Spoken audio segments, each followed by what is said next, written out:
चलिए, केंद्रीय बजट और जितने भी आर्थिक आंकड़े हैं, उत्तर प्रदेश बजट, केंद्रीय बजट, आर्थिक सर्वेक्षण, खनिज के आंकड़े, आयात निर्यात के आंकड़े, ठीक है, एकदम लेटेस्ट वाले, कृषि संबंधित आंकड़े, उत्पादन, खाद और भंडारण, ये सब इसी में देखते हैं। ठीक, चलिए तेजी से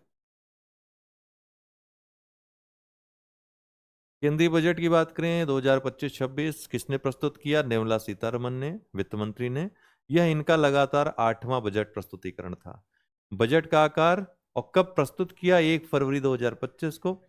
बजट का आकार कितना है? 50,65,345 करोड़ रुपए, लगभग 50.65 लाख करोड़ रुपए। पिछले वर्ष का जो बजट था, जो अंतिम बजट था, एक होता है बजट अनुमान, एक होता है कि वास्तविक बजट, 43.65 करोड़ रुपए था।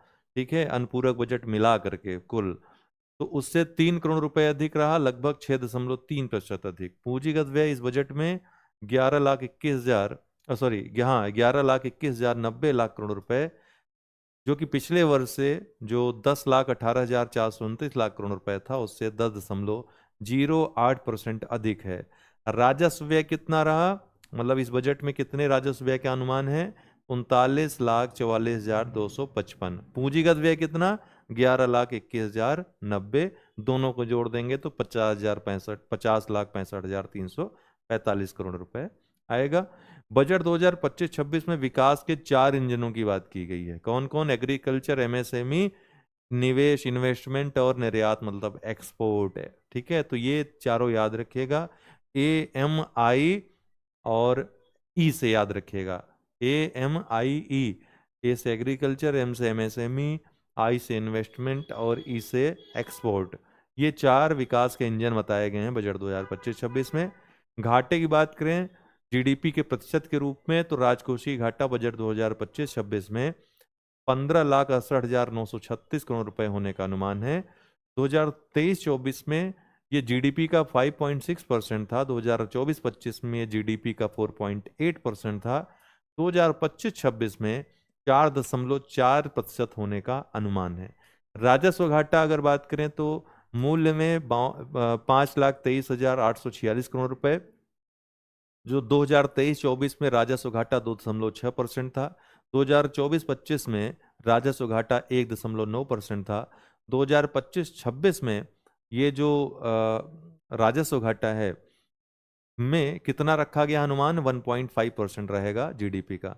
प्रभावी राजस्व घाटा 2023-24 में 1.6% था। 2024-25 में 1% था। 2025-26 में 0.3% होने का अनुमान है। प्राथमिक घाटा 2023-24 में 2% था। 2024-25 में 1.3% रहा। 2025-26 में 0.8% प्राथमिक घाटे का अनुमान है। बजट की थीम, विषय वस्तु क्या रही? विकास, विश्वास और समावेश, अर्थात सबका विकास, शासन में विश्वास और समाज के हर वर्ग का समावेश। बजट प्रस्तुत करने की तिथि क्या थी? 1 फरवरी 2025। और प्रस्तुत कहाँ किया गया? लोकसभा में, सुबह 11 बजे। बजट 2025-26 का उद्देश्य 6 क्षेत्रों में परिवर्तनकारी सुधार करना है। ये 6 जो प्राथमिकता के क्षेत्र हैं कौन कौन है? कराधान, खनन, विद्युत क्षेत्र, वित्तीय क्षेत्र, शहरी विकास और विनियामक सुधार। इन क्षेत्रों में सुधार से अगले 5 वर्ष की अवधि के दौरान देश की विकास क्षमता और विश्व स्तर पर प्रतिस्पर्धा क्षमता बढ़ेगी। बजट का लक्ष्य अगर देखा जाए तो बजट 2025-26 में गरीब, युवा, जो अन्नदाता, किसान हैं और नारी, इन चारों को लक्ष्य बनाकर 10 व्यापक क्षेत्र का चुनाव किया गया है। कौन कौन? लक्ष्य किसको बनाया गया है? 4 को, गरीब, युवा, अन्नदाता, किसान और नारी को। और 10 व्यापक क्षेत्रों का चुनाव इनके लिए किया गया है। कृषि विकास एवं उत्पादकता को गति देना, ग्रामीण संपन्नता एवं अनुकूलन निर्माण, समावेशी प्रगति, भारत में विनिर्माण एवं मेक इन इंडिया को और आगे ले जाना, एमएसएमई को सहायता देना, रोजगार द्वारा विकास को समर्थ बनाना, जनता, अर्थव्यवस्था एवं नवाचार में निवेश, ऊर्जा आपूर्तियां सुनिश्चित करना, निर्यात को बढ़ावा देना और नवाचार को पोषित करना। विकसित भारत के व्यापक सिद्धांतों की 6 व्यापक सिद्धांतों की बात की गई है और ये बहुत महत्वपूर्ण है आपके एग्जाम की दृष्टि से। 2047 में विकसित भारत के लक्ष्य को प्राप्त करने के लिए बजट 2025-26 में 6 व्यापक सिद्धांतों को अपनाया जाना आवश्यक बताया गया है। कौन कौन से 6 सिद्धांत हैं?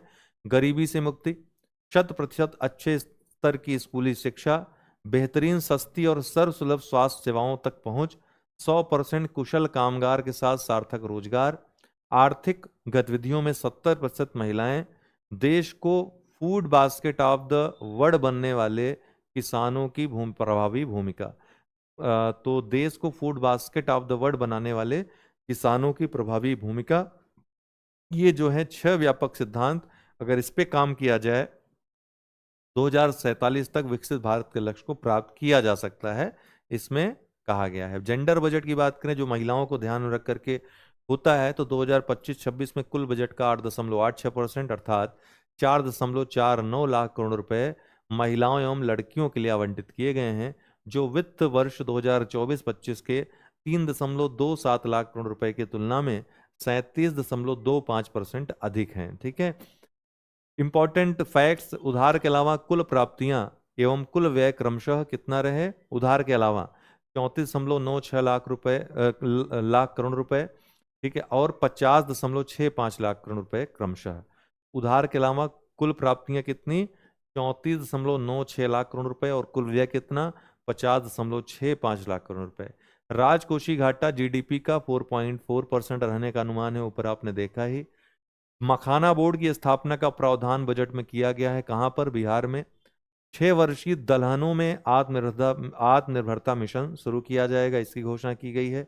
कपास के समग्र विकास के लिए 5 वर्षीय मिशन की घोषणा की गई है बजट में।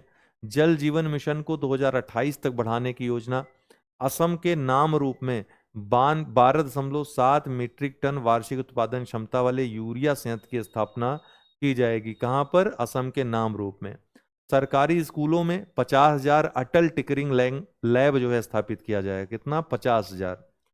पीएम स्वनिधि योजना के तहत स्ट्रीट वेंडर्स के लिए 30,000 रुपए की सीमा वाले यूपीआई लिंक्ड क्रेडिट कार्ड का प्रावधान किया गया है, कितना? 30,000 तक की सीमा वाले यूपीआई लिंक्ड क्रेडिट कार्ड का प्रावधान किया गया है। जब पीएम स्वनिधि योजना शुरू हुई थी 10,000 रुपए के मदद का ऋण का प्रावधान किया गया था। 25,000 करोड़ रुपए की पूंजी का समुद्री विकास कोष स्थापित किया जाएगा, कितने? 25,000 करोड़ रुपए की पूंजी का। शीर्ष 50 पर्यटन स्थलों को चुनौती मोड के माध्यम से विकसित किया जाएगा, तेजी से शीर्ष 50 पर्यटन स्थलों को। 36 जीवन रक्षक औषधियों को मूल सीमा शुल्क से पूर्ण छूट दी गई है।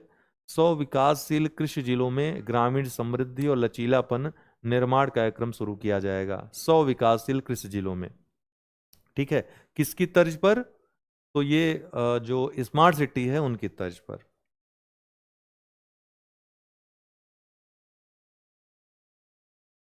उद्यम पोर्टल पर पंजीकृत सूक्ष्म उद्योगों के लिए पहले वर्ष में 5 लाख तक की सीमा वाले 10 लाख कस्टमाइज क्रेडिट कार्ड जारी किए जाएंगे। 5 लाख महिलाओं, अनुसूचित जातियों और अनुसूचित जनजातियों के पहली बार के उद्यमियों के लिए अगले 5 वर्षों के दौरान 2 करोड़ रुपए तक का सावधि ऋण उपलब्ध कराने की एक नई योजना की घोषणा हुई है। भारत के फुटवियर और लेदर क्षेत्र की उत्पादकता, गुणवत्ता और प्रतिस्पर्धात्मकता बढ़ाने के लिए 22 लाख व्यक्तियों को रोजगार दिलाने, 4 लाख करोड़ रुपए का कारोबार करने और 1.1 लाख करोड़ रुपए से अधिक का निर्यात सुगम बनाने के लिए फोकस उत्पाद स्कीम की घोषणा की गई है। बिहार में राष्ट्रीय खाद्य प्रौद्योगिकी उद्यमिता एवं प्रबंधन संस्थान की स्थापना की घोषणा की गई है। स्टार्टअप्स के लिए 10,000 करोड़ रुपए के नए अंशदान एवं विस्तारित दायरे के साथ एक नया फंड ऑफ फंड स्थापित किया जाएगा। मेक इन इंडिया को आगे बढ़ाने के लिए लघु, मध्यम और बड़े उद्योगों को शामिल करते हुए राष्ट्रीय विनिर्माण मिशन की घोषणा की गई है।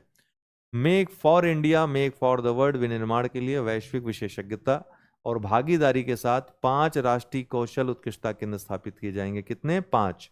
अगले 10 वर्षों में 120 नए गंतव्य और 4 करोड़ यात्रियों को ले जाने के लिए क्षेत्रीय संपर्क बढ़ाने की संशोधित उड़ान स्कीम की घोषणा की गई है। बिहार में ग्रीन पटना एयरपोर्ट और बिहटा में ब्राउन फील्ड एयरपोर्ट की क्षमता के विस्तार के अलावा बिहार में ग्रीन फील्ड एयरपोर्ट की घोषणा की गई है। राज्यों की भागीदारी से देश में 50 शीर्ष पर्यटन स्थलों को चुनौती मोड में विकसित किया जाएगा। 10 लाख जर्म प्लाज्म लाइंस के साथ दूसरा जीन बैंक स्थापित किया जाएगा। 20,000 करोड़ रुपए के आवंटन के साथ लघु मॉड्यूलर रिएक्टर के अनुसंधान व विकास के लिए परमाणु ऊर्जा मिशन स्थापित किया जाएगा। 2033 तक 5 स्वदेश विकसित एसएमआर संचालित करने का प्रस्ताव इस बजट में रखा गया है। 25,000 करोड़ रुपए के आवंटन के साथ समुद्री विकास कोष की स्थापना का प्रस्ताव है, जिसमें 49% तक का योगदान सरकार द्वारा तथा शेष राशि बंदरगाहों और निजी क्षेत्र द्वारा की जाएगी। अवसंरचना के लिए राज्यों को 50 वर्ष के ब्याज मुक्त ऋण के लिए 1.5 लाख करोड़ रुपए की आवंटन सहायता का प्रावधान है इस बजट में। कुल 1 लाख करोड़ रुपए के व 2025-26 के लिए 10,000 करोड़ रुपए के आवंटन के प्रस्ताव के साथ शहरी चुनौती कोष की स्थापना की जाएगी।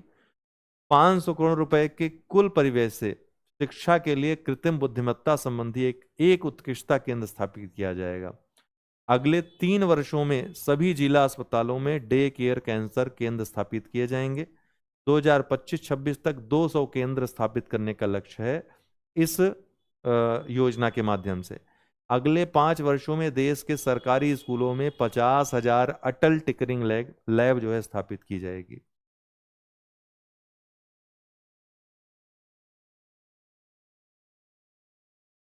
भारत की पांडुलिपि विरासत के सर्वेक्षण और संरक्षण के लिए 1 करोड़ से अधिक पांडुलिपियों को डिजिटलाइज करने के लिए ज्ञान भारतम मिशन शुरू किया गया है।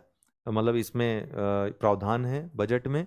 अंतर्राष्ट्रीय व्यापार के लिए भारत ट्रेडनेट बीटीएन स्थापित किया जाएगा अंतर्राष्ट्रीय व्यापार के लिए। एमएसएमई की वर्गीकरण मापदंड में संशोधन करते हुए निवेश और कारोबार की सीमा बढ़ाकर क्रमशः 2.5 और 2 गुना की गई, जो 1 अप्रैल 2025 से प्रभावी होगी। ये क्या हो गया संशोधन? 1 अप्रैल 2025 से प्रभावी हो गई है, ध्यान रखिएगा। वर्तमान में मतलब जब बजट प्रस्तुत हुआ उस समय निवेश की सीमा सूक्ष्म उद्योग के लिए 1 करोड़ रुपए थी, जो अब 2.5 करोड़ हो गई है। अगर निवेश की सीमा लघु उद्योग में 10 करोड़ थी, वो 2.5 गुना बढ़कर 25 करोड़ हो गई है। मध्यम उद्योग में जो इन्वेस्टमेंट की निवेश की सीमा 50 करोड़ थी, 2.5 गुना बढ़कर 125 करोड़ रुपए हो गई है। वहीं कारोबार की जो सीमा है सूक्ष्म उद्योग के लिए जो 5 करोड़ थी, 2 गुना बढ़कर 10 करोड़ हो गई है। लघु उद्योग के लिए जो सीमा 50 करोड़ थी, 50 करोड़ रुपए थी, वो 2 गुना बढ़कर 100 करोड़ रुपए हो गई है।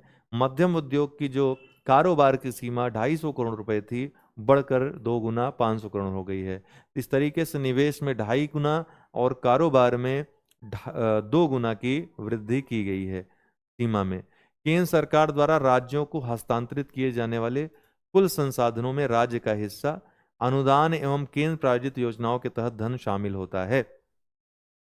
बजट 2025-26 में केंद्र सरकार द्वारा राज्यों और संघ राज्य क्षेत्रों को कुल 25.60 लाख अर्थात 25.60 लाख करोड़ रुपए का हस्तांतरण किया जाएगा। तो ये कितना हो गया? लगभग 25,60,000 करोड़ रुपए इतने का हस्तांतरण किया जाएगा। बजट 2024-25 के संशोधित अनुमान में यह राशि 22,76,000 करोड़ रुपए थी। ठीक है, तो इसमें बढ़ गई है बजट 2024-25 की तुलना में अगर देखा जाए तो। बजट 2025-26 में कुल आयोजना व्यय कितना? 16,21,899 करोड़ रुपए है। वह आयोजना भिन्न व्यय 8,68,096 करोड़ रुपए है। ठीक है, तो आयोजना व्यय ज्यादा है, लगभग 2 गुना है किसका? गैर आयोजना व्यय का, आयोजना भिन्न व्यय का। सकल कर राजस्व जीडीपी का कितना है? 11.96%। सकल कर राजस्व। कर प्राप्तियों में प्रत्यक्ष व अप्रत्यक्ष करों का योगदान जीडीपी का क्रमशः प्रत्यक्ष कर का कितना है? 7.1%। वहीं अप्रत्यक्ष कर का कितना है? 4.9%। ठीक। मिशन दलहन के लिए 1,000 करोड़ रुपए प्रस्तावित हैं इस बजट में। कर राजस्व में आयकर 33.67%, जीएसटी 27.58% और निगम कर 25.33% है। ठीक है, बजट में कुल 4,26,216.21 करोड़ रुपए अनुदान के लिए प्रस्तावित हैं, जो कुल व्यय का कितना है? 8.41%। तो कुल बजट का 8.41% है अनुदान के लिए, सब्सिडी के लिए। सब्सिडी में खाद्य सब्सिडी सबसे ज्यादा है, 47.72%। फिर उर्वरक का स्थान आता है 39.39%। बजट जो ब्याज अनुदान है उसके बाद आता है ब्याज सब्सिडी 6.53%, फिर पेट्रोलियम सब्सिडी आती है 2.83%, और पांचवें में अन्य अनुदान आते हैं, इसमें सब मिलाकर 3.51% है। वित्त वर्ष 2025-26 के बजट में विदेशी सरकारों को 6,886.79 करोड़ रुपए का अनुदान, सब्सिडी एवं ऋण का प्रावधान किया गया है। अनुदान एवं ऋण प्राप्तकर्ता जो शीर्ष 5 देश हैं, भूटान पहले नंबर पे, दूसरे पे नेपाल, तीसरे पे मालदीव, चौथे पे मॉरिशस और पांचवें पे म्यांमार हैं। भारत से जो अनुदान और ऋण प्राप्त करने वाले शीर्ष 5 देश हैं। प्रत्यक्ष कर की बात करें, डायरेक्ट टैक्स की, तो नई व्यवस्था के तहत 12 लाख रुपए तक की आय, अर्थात पूंजीगत लाभ जैसी विशेष दर वाली आय को इसमें छोड़कर प्रति माह 1 लाख रुपए की औसत आय जिसकी है, पर कोई व्यक्तिगत आयकर नहीं देना होगा। ठीक, 75,000 रुपए की मानक कटौती के कारण वेतनभोगी करदाताओं के लिए यह सीमा 12.75 लाख रुपए होगी, जो वेतनभोगी करदाता हैं।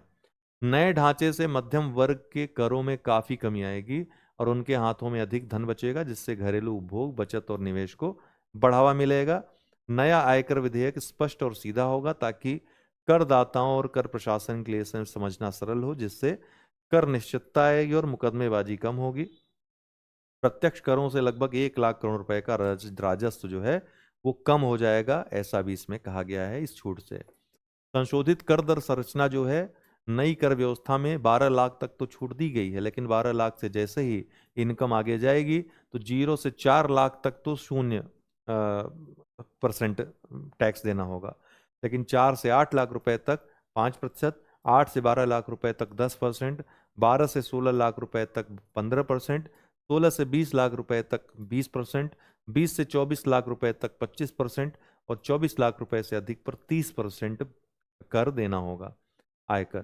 कठिनाइयों को कम करने के लिए टीडीएस और टीसीएस को युक्ति संगत बनाना इस बजट में रखा गया है प्रावधान। स्रोत पर कर कटौती, टीडीएस को युक्ति संगत बनाना, दरों की संख्या और सीमा को कम करना जिसके ऊपर टीडीएस काटा जाता है।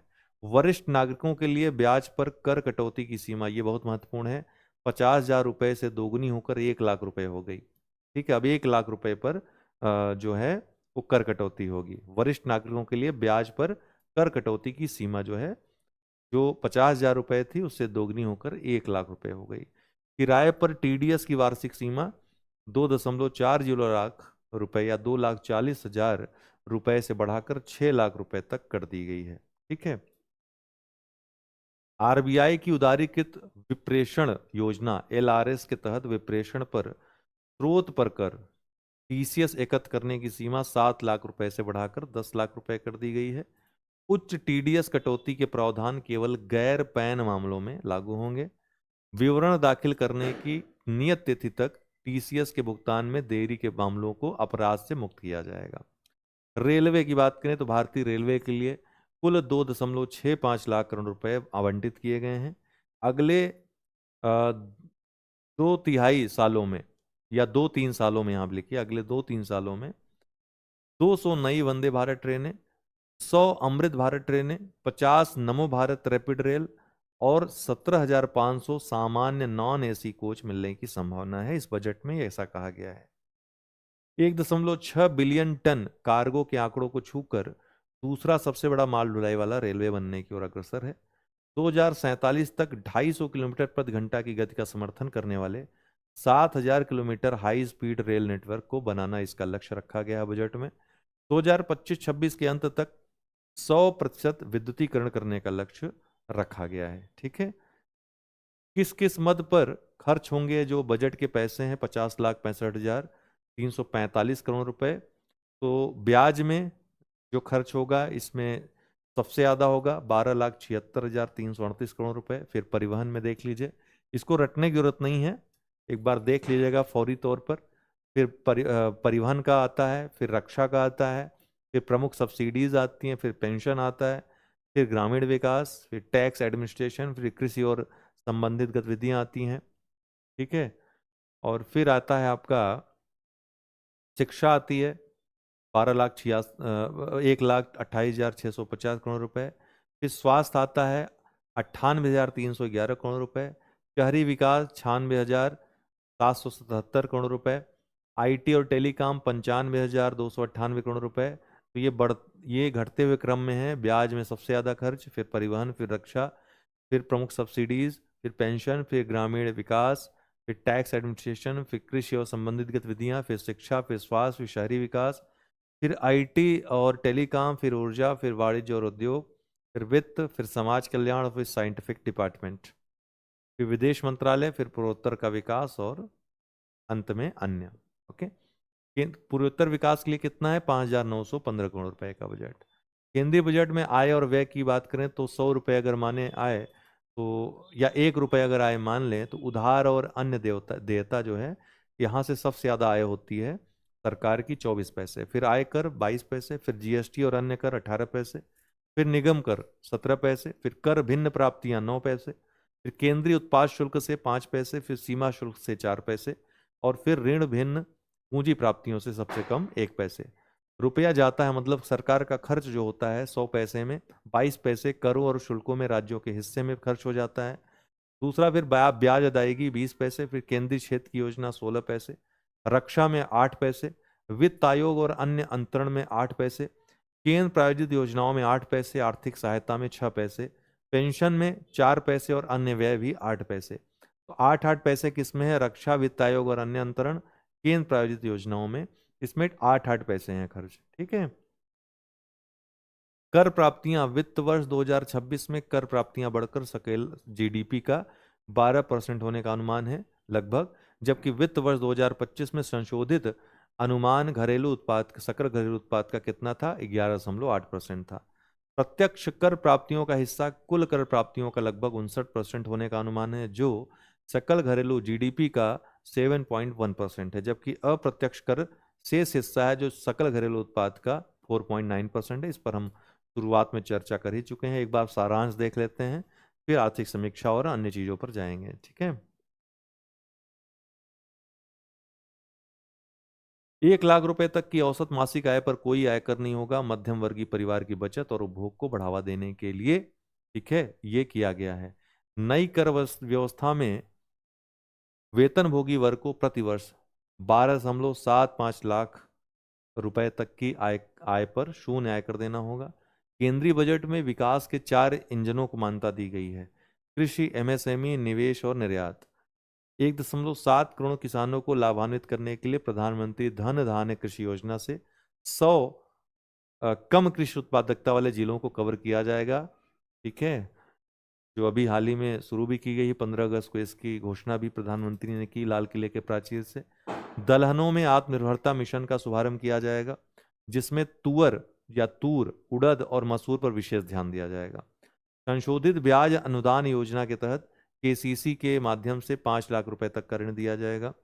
वित्त वर्ष 2025 का राजकोषीय घाटा 4.8% रहने का अनुमान है। वित्त वर्ष 2026 में इसे 4.4% तक लाने का लक्ष्य रखा गया है। एमएसएमई को गारंटी कवर के साथ ऋण में उल्लेखनीय वृद्धि हुई है। 5 करोड़ रुपए से बढ़ाकर 10 करोड़ रुपए कर दिया गया है। ठीक है, गारंटी कवर के साथ ऋण में उल्लेखनीय वृद्धि हुई है। मेक इन इंडिया को आगे बढ़ाने के लिए छोटे, मध्यम और बड़े उद्योगों को कवर करने वाला एक राष्ट्रीय विनिर्माण मिशन स्टार्ट किया जाएगा। अगले 5 वर्षों में सरकारी स्कूलों में 50,000 अटल टिकरिंग लैब स्थापित की जाएगी।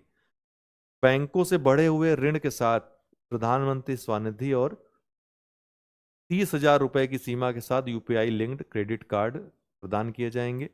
गिग श्रमिकों को पहचान पत्र मिलेंगे। ई श्रम पोर्टल पर पंजीकरण रजिस्ट्रेशन होगा और प्रधानमंत्री जन आरोग्य योजना के तहत स्वास्थ्य सेवा मिलेगी। विकास केंद्रों के रूप में शहरों के लिए 1 लाख करोड़ रुपए का शहरी चुनौती कोष की स्थापना का प्रावधान है। 20,000 करोड़ रुपए के परिव्यय के साथ छोटे मॉड्यूलर रिएक्टरों के अनुसंधान और विकास के लिए परमाणु ऊर्जा मिशन स्टार्ट करने का प्रावधान है। संशोधित उड़ान योजना से 120 नए गंतव्यों तक क्षेत्रीय संपर्क बढ़ेगा। 1 लाख और संकटग्रस्त आवासीय इकाइयों के शीघ्र निर्माण के लिए 15,000 करोड़ रुपए का स्वामी कोष स्थापित किया जाएगा। इसमें क्या किया जाएगा? 1 लाख और जो संकटग्रस्त आवास इकाइयां हैं उनके शीघ्र निर्माण के लिए निजी क्षेत्र द्वारा संचालित अनुसंधान, विकास और नवाचार पहलों के लिए 20,000 करोड़ रुपए आवंटित हैं। 1 करोड़ से अधिक पांडुलिपियों को कवर करने के लिए पांडुलिपियों के सर्वेक्षण और संरक्षण के लिए ज्ञान भारत मिशन शुरू किया गया है। बीमा के लिए एफडीआई सीमा 74% से बढ़ाकर 100% कर दी गई। विभिन्न कानूनों के 100 से अधिक प्रावधानों को अपराध मुक्त करने के लिए जन विश्वास विधेयक 2.0 पेश किया जाएगा। अद्यतन आयकर रिटर्न की सीमा 2 वर्ष से बढ़ाकर 4 वर्ष कर दी गई है। टीसीएस भुगतान में देरी को अपराध की श्रेणी से बाहर कर दिया गया। किराए पर टीडीएस 2.4 लाख रुपए से बढ़ाकर 6 लाख रुपए तक कर दिया गया। कैंसर, दुर्लभ और दीर्घकालिक बीमारियों के इलाज के लिए 36 जीवन रक्षक दवाओं और औषधियों पर बीसीडी को छूट दी गई। आईएफपीडी पर बीसीडी 20% तक बढ़ा दी गई और ओपन सेल पर 5% तक घटा दी गई।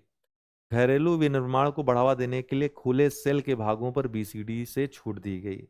बैटरी उत्पादन को बढ़ावा देने के लिए इलेक्ट्रिक व्हीकल और मोबाइल बैटरी निर्माण के लिए अतिरिक्त पूंजीगत वस्तुओं को छूट दी गई। जहाज निर्माण में प्रयुक्त कच्चे माल और घटकों पर 10 वर्षों के लिए बीसीडी से छूट दी गई। फ्रोजन फिश पेस्ट पर बीसीडी 30% से घटाकर 5% और फिश हाइड्रोलाइजेट पर 15% से घटाकर 5% कर दी गई। इन सब का बहुत मतलब आप लोगों के लिए है नहीं, ठीक है।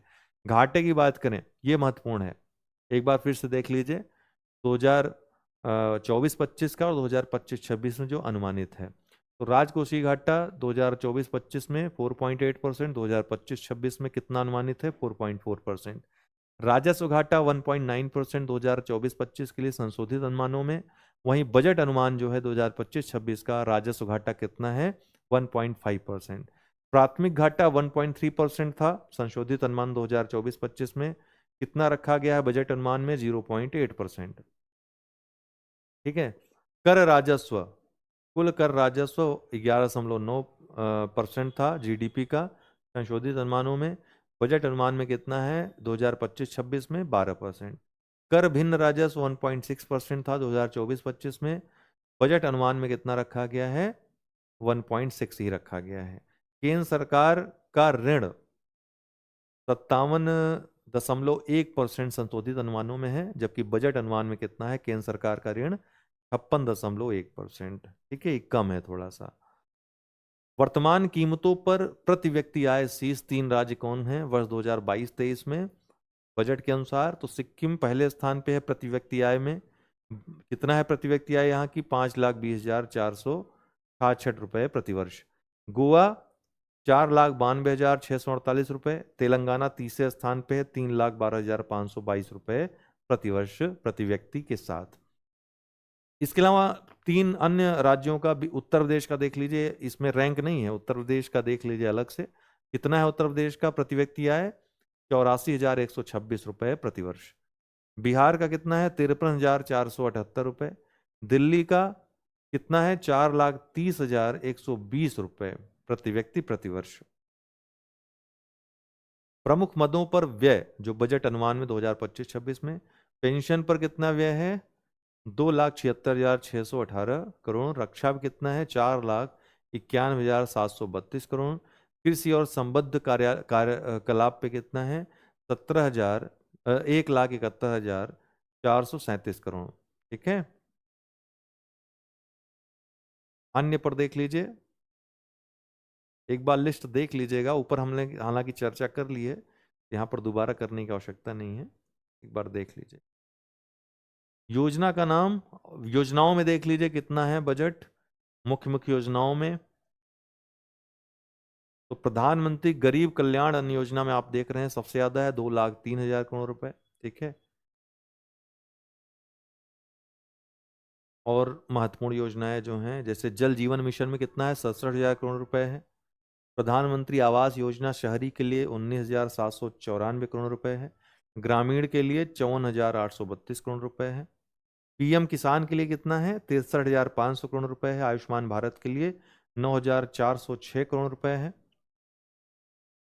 प्रधानमंत्री ग्राम सड़क योजना के लिए कितना है 19,000 करोड़ रुपए है।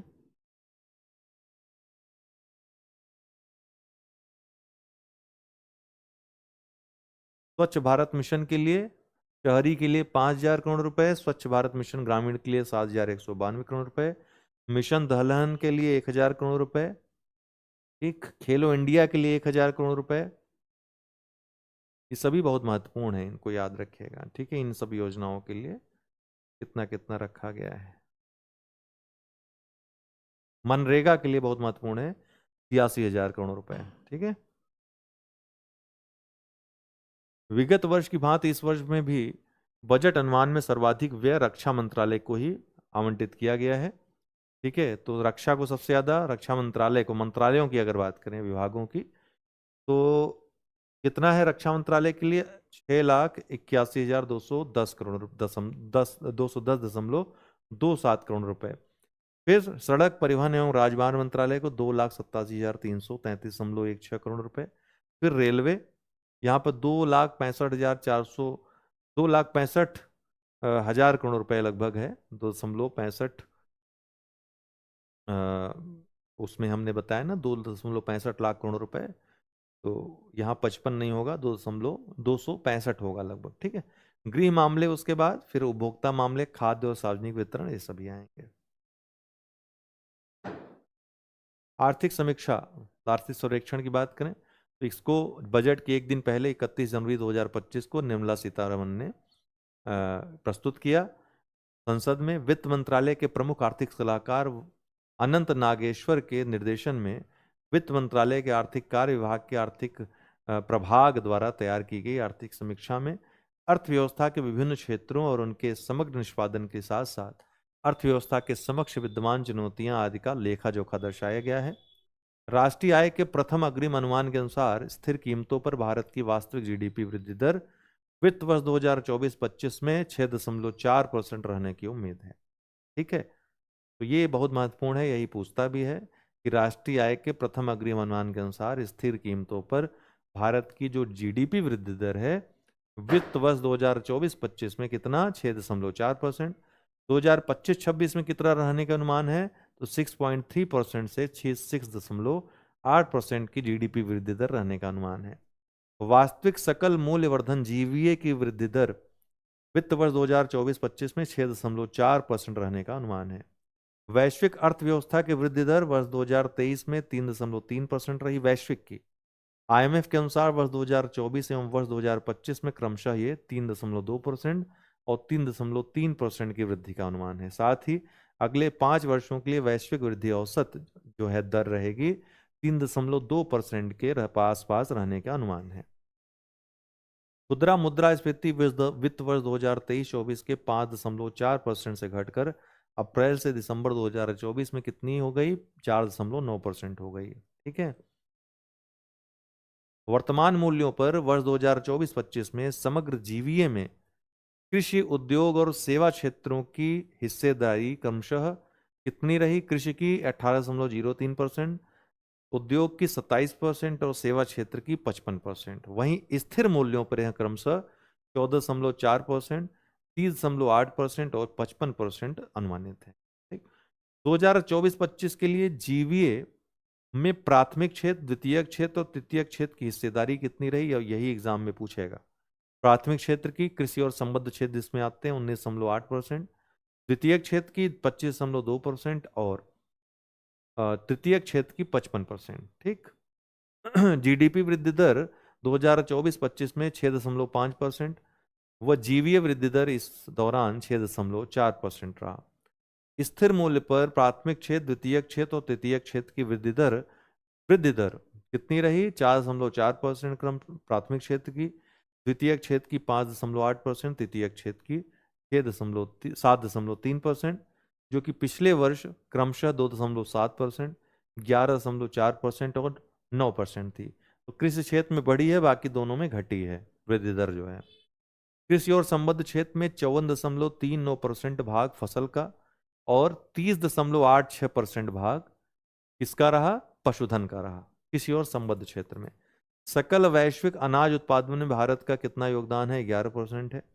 आर्थिक समीक्षा 2024-25 के अनुसार देश में खाद्य पदार्थ एवं संबद्ध उत्पादों के आयात में, खाद्य उत्पादों की बात हो रही है और संबद्ध उत्पादों में शीर्ष 3 मदें कौन थी? तो खाद्य तेल, ठीक। आयात की बात हो रही है इंपोर्ट की, फिर दालें और फिर काजू।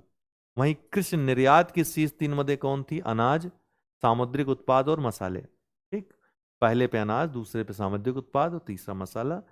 देश के सकल निर्यात में वर्ष 2023-24 में कृषि एवं संबद्ध वस्तुओं का योगदान कितना था? 2023-24 में सकल निर्यात में 11.3%। उद्योग क्षेत्र के सकल मूल्य वर्धन में शीर्ष भागीदारी किसकी रही? विनिर्माण क्षेत्र की, उसके बाद निर्माण और खनन और उत्खनन क्षेत्र की। आर्थिक समीक्षा 2024-25 के अनुसार विश्व में चीन के बाद भारत सीमेंट का दूसरा सबसे बड़ा उत्पादक है। वर्तमान में वैश्विक इलेक्ट्रॉनिक बाजार में भारत की हिस्सेदारी कितनी है? 4% है। भारत विश्व का दूसरा सबसे बड़ा कपड़ा निर्माता तथा छठा सबसे बड़ा निर्यातक राष्ट्र है कपड़ों का। ठीक है। भारत जूट का शीर्ष उत्पादक देश है और वैश्विक स्तर पर कपास, रेशम और मानव निर्मित फाइबर उत्पादन में दूसरे स्थान पे है। तो जूट का शीर्ष उत्पादक कौन है? भारत है। और वैश्विक स्तर पे भारत कपास, रेशम और मानव निर्मित फाइबर उत्पादन में दूसरे स्थान पे है। तकनीकी वस्त्र के उत्पादन में भारत विश्व में 5वें स्थान पे है। दुनिया की फार्मेसी की संज्ञा से विभूषित भारतीय दवा बाजार मात्रा के आधार पर वर्तमान में विश्व में तीसरे स्थान पर है। आर्थिक समीक्षा के अनुसार भारत की वर्ष 2023-24 में वैश्विक चिकित्सा उपकरण बाजार में हिस्सेदारी 1.5% थी। तो वैश्विक चिकित्सा उपकरण बाजार की बात करें तो भारत जापान, चीन और दक्षिण कोरिया के बाद आकार के मामले में चौथे स्थान पर था। वैश्विक बौद्धिक संपदा संगठन के अनुसार भारत वैश्विक स्तर पर पेटेंट दाखिल करने वाले शीर्ष 10 देशों में छठे स्थान पर है। 4 राज्यों गुजरात, महाराष्ट्र, कर्नाटक और तमिलनाडु का औद्योगिक जीवीए में अकेले इन 4 राज्यों का 43% हिस्सा है। ठीक। कुल खनन गतिविधियों का 60% संकेंद्रण 5 राज्यों असम, छत्तीसगढ़, गुजरात, महाराष्ट्र और उड़ीसा में है। कुल खनन गतिविधियों का 60% संकेंद्रण। खनन क्षेत्र का कुल औद्योगिक उत्पादन में 8% का योगदान है, ये भी आपको बता दें। आरबीआई के अनुसार वर्ष 2024-25 में एफडीआई इक्विटी इनफ्लो आकर्षित करने वाले शीर्ष 3 क्षेत्र कौन है? सेवा क्षेत्र सबसे ज्यादा एफडीआई इक्विटी इनफ्लो आकर्षित करने वाले हैं, उसके बाद कंप्यूटर सॉफ्टवेयर और तीसरा हार्डवेयर और ट्रेडिंग। वर्ष 2024-25 में कुल प्रत्यक्ष विदेशी निवेश इक्विटी अंतर प्रवाह आकर्षित करने वाले शीर्ष 3 राज्य कौन कौन है? तो महाराष्ट्र सबसे ज्यादा एफडीआई अंतर प्रवाह आकर्षित करने वाला है, उसके बाद कर्नाटक और फिर दिल्ली। 2024-25 में एफडीआई इक्विटी इनफ्लो में 3 शीर्ष स्रोत कहां से एफडीआई सबसे ज्यादा आई? सिंगापुर से सबसे ज्यादा, फिर मॉरिशस, फिर अमेरिका। शीर्ष 5 वैश्विक सेवा निर्यातक देश कौन से हैं जो सेवा का सबसे ज्यादा निर्यात करते हैं विश्व में? तो अमेरिका, उसके बाद यूनाइटेड किंगडम, फिर जर्मनी, फिर आयरलैंड, फिर चीन। भारत का 7वां स्थान है इस मामले में, सेवा निर्यात करने के मामले में 4.3% के साथ। भारत का सेवा क्षेत्र देश के लगभग 30% कार्यबल को रोजगार प्रदान करता है। ठीक है। सेवा क्षेत्र में कुल जीवे में योगदान देने वाले शीर्ष 5 राज्य क्रमशः महाराष्ट्र, कर्नाटक, तमिलनाडु, यूपी और गुजरात हैं। सेवा क्षेत्र में कुल जीवे में योगदान देने वाले शीर्ष 5 राज्य कौन कौन हैं? महाराष्ट्र सबसे ज्यादा, फिर कर्नाटक, फिर तमिलनाडु, फिर उत्तर प्रदेश और फिर गुजरात। ये 5 राज्य हैं। ठीक है, शीर्ष 5 राज्य। विश्व व्यापार में यदि देखें तो वस्तुगत निर्यात में भारत 17वें पायदान पर है। वस्तुगत आयात में भारत 8वें स्थान पर है। तो वस्तुगत निर्यात में भारत 17वें में है, एक्सपोर्ट में, आयात में कितने पे है? 8वें पे। सेवा निर्यात में भारत 7वें स्थान पे है, वहीं सेवाओं के आयात में भारत 9वें स्थान पे है। शीर्ष आयात और निर्यात की मद और जो देश हैं, जो स्रोत हैं, तो भारत के शीर्ष वस्तु निर्यात जो एक्सपोर्ट करता है भारत, तो पहले पे पेट्रोलियम उत्पाद, दूसरा औषध निर्माण और जैविक जो उत्पाद हैं, तीसरा मोती, कीमती और अर्ध कीमती पत्थर, चौथा दूर संचार उपकरण, पांचवा सोना और अन्य कीमती धातु के आभूषण। शीर्ष वस्तु आयात की बात करें, सबसे ज्यादा इंपोर्ट कहाँ क्या क्या होता है? तो पेट्रोलियम कच्चा तेल, ठीक है, सोना, पेट्रोलियम उत्पाद, कोयला, कोक, ब्रिकेट, इलेक्ट्रॉनिक घटक। ठीक। शीर्ष निर्यात गंतव्य एक्सपोर्ट किसको भारत सबसे ज्यादा करता है? तो अमेरिका पहले स्थान पे, फिर यूएई, नीदरलैंड, फिर चाइना, फिर सिंगापुर।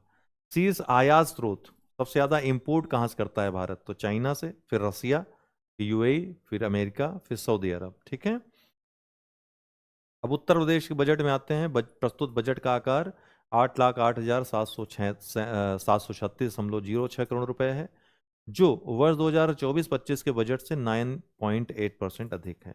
बजट में पूंजीगत व्यय कुल बजट का लगभग 20.5% है पूंजीगत व्यय। बजट में 28,478 करोड़ 34 लाख रुपए, 28,478.34 करोड़ रुपए की नई योजनाएं सम्मिलित की गई हैं। बजट में अवस्थापना विकास के लिए 22%, शिक्षा के लिए 13%, कृषि और संबद्ध सेवाओं के लिए 11%, चिकित्सा एवं स्वास्थ्य क्षेत्र के लिए 6%, सामाजिक सुरक्षा कार्यक्रमों के लिए 4% एवं संसाधन जो है आवंटित किया गया। मतलब बजट का इतना परसेंट इन क्षेत्रों के लिए है। कुल प्राप्तियां 7,79,242 करोड़ रुपए है। ठीक है, 242 करोड़ 65 लाख रुपए, अर्थात कितना 7,79,242.65 करोड़ रुपए अनुमानित है। कुल प्राप्तियों में 6,62,690 करोड़ 93 लाख रुपए की राजस्व प्राप्तियां तथा 1,16,551 करोड़ 72 लाख रुपए की पूंजीगत प्राप्तियां सम्मिलित हैं। राजस्व प्राप्तियों में कर राजस्व का अंश 5,50,172 करोड़ 21 लाख रुपए है। इसमें स्वयं का कर राजस्व जो है 2,95,000 करोड़ रुपए तथा केंद्रीय करों में राज्य का जो हिस्सा होता है वह कितना है 2,55,172 करोड़ 21 लाख रुपए। राजस्व प्राप्तियों में कर राजस्व का हिस्सा 5,50,172, ये तो हो ही गया ऊपर, वही सेम चीज है। ठीक है, व्यय की बात करें तो कुल व्यय 8,08,736 करोड़ 6 लाख रुपए, यह इस बार के बजट का आकार भी है। कुल व्यय में 5,83,174 करोड़ 57 लाख रुपए राजस्व लेखे का व्यय है। बाकी बचा हुआ 2,25,561.49 करोड़ पूंजी लेखे का व्यय है। सब पढ़ने की आपको आवश्यकता नहीं है, जो मुख्य मुख्य है वही हम आपसे डिस्कस करेंगे। ठीक है, राजस्व बचत और राजकोषीय घाटा, ये राजकोषीय घाटा बहुत महत्वपूर्ण है। ठीक है, राजस्व बचत 79,516 करोड़ 36 लाख रुपए, अर्थात 79,516.36 करोड़ अनुमानित है। राजकोषीय घाटा 91,399 करोड़ 80 लाख रुपए, मतलब 91,399.80 करोड़ अनुमानित है, जो वर्ष के लिए अनुमानित जो सकल राज्य घरेलू उत्पाद है जीएसडीपी है उसका कितना है 2.97% राजकोषीय घाटा। ठीक, बलिया और बलरामपुर में स्वशासी राज्य चिकित्सा महाविद्यालय की स्थापना के लिए बलिया में 27 करोड़ रुपए और बलरामपुर में 25 करोड़ रुपए की व्यवस्था प्रस्तावित है। इसके अलावा 2025-26 में महायोगी गुरु गोरखनाथ आयुष विश्वविद्यालय गोरखपुर का निर्माण कार्य पूर्ण किया जाना। जनपद अयोध्या में राजकीय आयुर्वेदिक महाविद्यालय का निर्माण कार्य पूर्ण किया जाना। वाराणसी में राजकीय होम्योपैथिक मेडिकल कॉलेज की स्थापना कराई जाएगी, पूर्ण कराई जाएगी। ठीक है, एमएसएमई के लिए 2025-26 के बजट में 1,000 करोड़ रुपए की व्यवस्था है। वहीं मुख्यमंत्री युवा स्वरोजगार योजना के लिए 225 करोड़ रुपए की व्यवस्था की गई है। पीएम मित्र योजना के अंतर्गत टेक्सटाइल पार्क की स्थापना संबंधित व्यय के लिए 300 करोड़ रुपए की व्यवस्था है। वहीं उत्तर प्रदेश वस्त्र गारमेंटिंग पॉलिसी 2022 के क्रियान्वयन के लिए 150 करोड़ रुपए की व्यवस्था कराई गई है। अटल बिहारी वाजपेयी पावरलूम विद्युत फ्लैट रेट योजना के लिए 400 करोड़ रुपए का प्रावधान है। इसके अलावा मुख्यमंत्री खादी एवं ग्रामोद्योग वाला बहुत महत्वपूर्ण है। मुख्यमंत्री ग्रामोद्योग रोजगार योजना के अंतर्गत वह 2025-26 में ब्याज उपादान मद में समुचित व्यवस्था प्रस्तावित है, जिसके अंतर्गत 800 लाभार्थियों को बैंक ऋण उपलब्ध कराया जाएगा और इससे स्थापित होने वाले जो नए उद्यम होंगे उनके माध्यम से 16,000 लोगों को रोजगार उपलब्ध हो सकेगा। इसके अलावा पंडित दीनदयाल उपाध्याय खादी विपणन विकास सहायता योजना के लिए 32 करोड़ रुपए की व्यवस्था प्रस्तावित है। उत्तर प्रदेश माटी कला बोर्ड के संचालन के लिए 11.50 करोड़ रुपए की व्यवस्था की प्रावधान, मतलब 11,50 करोड़ रुपए की व्यवस्था की गई है। प्रदेश सरकार 3 डाटा सेंटर पार्क के स्थान पे 8 डाटा सेंटर पार्क स्थापित करेगी 30,000 करोड़ रुपए के अनुमानित निवेश के साथ। ठीक है, और इनकी क्षमता कितनी होगी 900 मेगावाट होगी।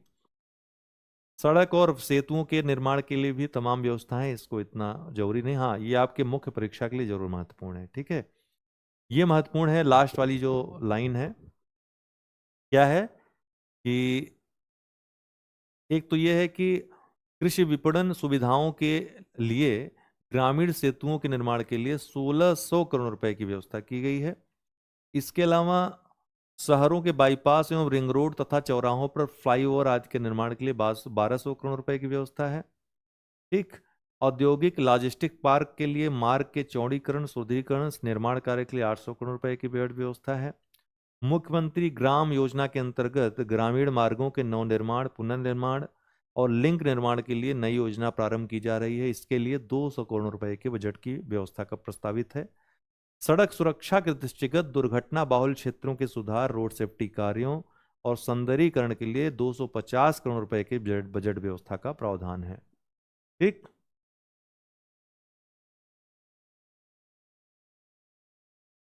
ये भी है प्रदेश में सेतुओं जो पुल हैं और रेल उपरिगामी अधोगामी सड़क सेतुओं के निर्माण के लिए कुल 1450 करोड़ रुपए के बजट की व्यवस्था का प्रावधान है।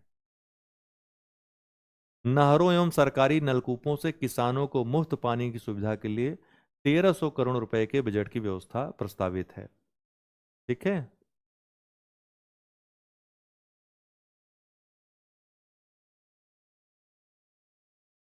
गैर पारंपरिक ऊर्जा स्रोतों को बढ़ावा देने के लिए पंप स्टोरेज जल विद्युत परियोजना की स्थापना 3,953 करोड़ रुपए की लागत से प्रस्तावित है। यह योजना 4 वर्षों में पूर्ण होगी, बहुत महत्वपूर्ण है।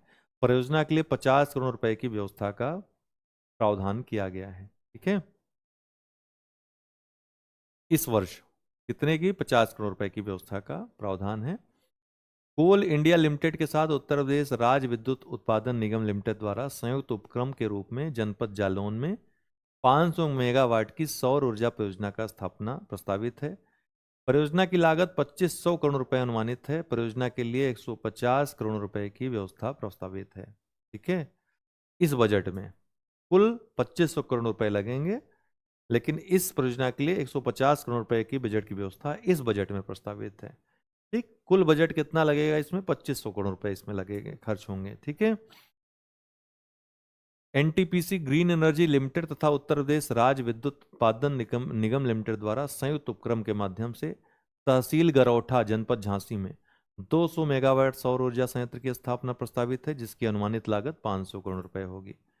परियोजना के लिए 80 करोड़ रुपए की व्यवस्था बजट व्यवस्था प्रस्तावित है इस वर्ष के लिए। ठीक है। अतिरिक्त ऊर्जा स्रोत सौर ऊर्जा विद्युत उत्पादन को बढ़ावा देने के लिए प्रख्यापित उत्तर प्रदेश सौर ऊर्जा नीति 2022 के अंतर्गत आगामी 5 वर्षों में 22,000 मेगावाट विद्युत उत्पादन का लक्ष्य रखा गया है। कितना? 22,000 मेगावाट का। सौर ऊर्जा नीति 2022 के अंतर्गत रोजगार सृजन एवं कौशल विकास के लिए 2025-26 में 3,000 सूर्य मित्रों को कौशल विकास के लिए प्रशिक्षण दिया जाएगा। स्टेट कैपिटल रीजन की बात करें तो इसके गठन किए जाने, इस पर काम किए जाने के लिए Uttar Pradesh state capital region एवं अन्य रीजन विकास प्राधिकरण अधिनियम 2024 प्रख्यापित है। स्टेट कैपिटल रीजन में 6 जिले हैं। कौन कौन? लखनऊ, हरदोई, सीतापुर, बाराबंकी, रायबरेली और उन्नाव। प्रधानमंत्री आवास योजना 1.0 के लिए 3,150 करोड़ रुपए की व्यवस्था। प्रधानमंत्री आवास योजना शहरी 2.0 के लिए लगभग 1732 करोड़ रुपए की व्यवस्था प्रस्तावित है। वर्ष 2021 में प्रारंभ की गई अमृत जो 2.0 योजना है उसके लिए 4100 करोड़ रुपए की व्यवस्था प्रस्तावित है। मुख्यमंत्री green road infrastructure development urban जो स्कीम है उसके अंतर्गत 800 करोड़ रुपए की व्यवस्था प्रस्तावित है। प्रदेश के शहरों को बाढ़ की समस्या एवं जलभराव से मुक्ति के लिए अर्बन फ्लड एवं स्टॉर्म वाटर ड्रेनेज योजना प्रारंभ की गई, जिसके लिए 1,000 करोड़ रुपए की व्यवस्था प्रस्तावित है। मुख्यमंत्री नगरीय अल्प विकसित मलिन बस्ती विकास योजना के लिए 400 करोड़ रुपए की व्यवस्था है। नगरीय सेवाएं और अवस्थापना विकास की नई योजनाओं के लिए 50 करोड़ रुपए की व्यवस्था है। राज्य स्मार्ट सिटी योजना के लिए 400 करोड़ रुपए की व्यवस्था प्रस्तावित है। कान्हा गौशाला एवं बेसहारा पशु आश्रय योजना के लिए 450 करोड़ रुपए प्रस्तावित हैं। वर्ष 2017 के पूर्व प्रदेश में केवल 4 एयरपोर्ट क्रियाशील थे, जबकि वर्तमान में प्रदेश में 16 एयरपोर्ट जो हैं क्रियाशील हैं।